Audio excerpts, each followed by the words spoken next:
you back on because you've got some comments about other reports in relation to spies. I've lost your sound.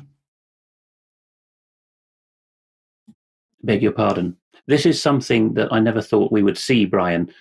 This degree of sloppiness or otherwise, it could even be wanton malice at play here.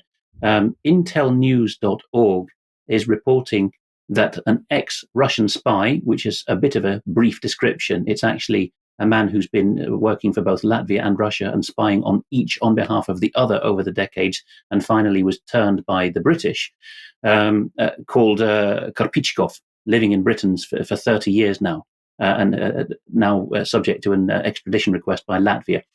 It's reporting that he is able to sue the British government in a court ruling for revealing his identity.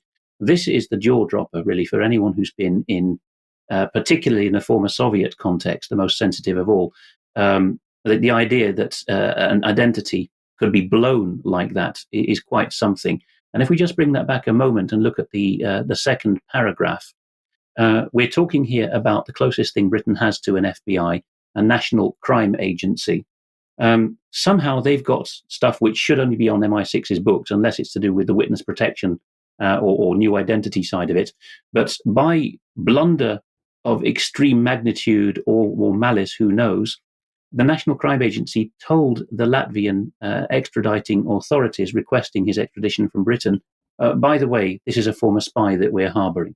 This breaks the lifelong pledge that MI6 gives. You know, it pledges that it will look after the dependents if a service like Russia does manage to murder you in exile afterwards.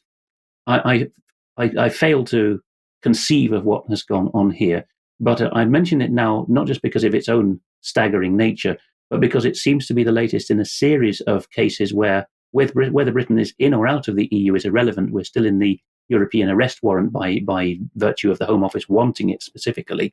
We went back into it under Theresa May, actually, even before Brexit. With that in place, there's a number of cases where counter-terrorism stops of people arriving in Britain and European arrest warrants involving either Britain or continental countries being accused of, surrendering somebody to other countries just because of journalism or for championing a cause like the Palestinians. All of this is being blamed these days on Schengen or the European arrest warrant, and there's no substance to it. And I know I have some good sources that are helping me from time to time on this, and I'm sharpening up my understanding that particularly when Britain seeks to shove the blame on the European arrest warrant, there is a great lack of candor there. There is no provision in the EAW for a pro forma data share.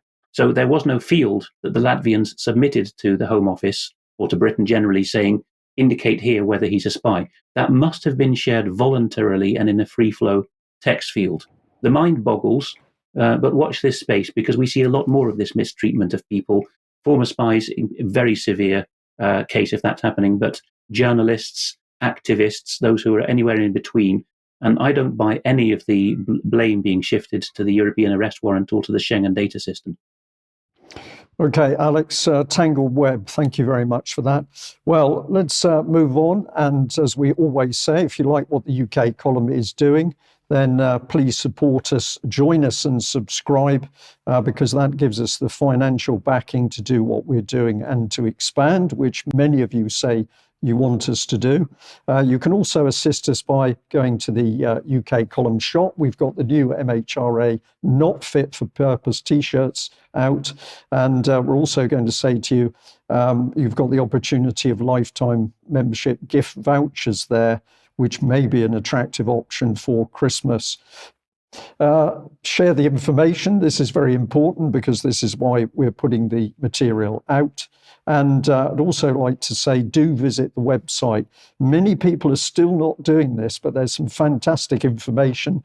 I've had a lot of complimentary emails to my interview with Ben Rubin, where we were talking about the common purpose agenda. And also we've got a really good article, part 5, What Are We Doing to Our Children? The Ceaseless Drive to Sexualise Young Children by Hugh McCarthy. So get on to the website and have a look at those articles and please share. And Debi, let's just bring you up for 10 seconds on your blog. windy weather. Yes, my blog. Yeah, all of those topics. And I'm really focusing on our viewers and our audience. So thank you so much for all of your information. And also life on the ground with a paramedic. There are some amazing people still in the NHS. So thank you to everyone for emailing me. Great. Okay. Now,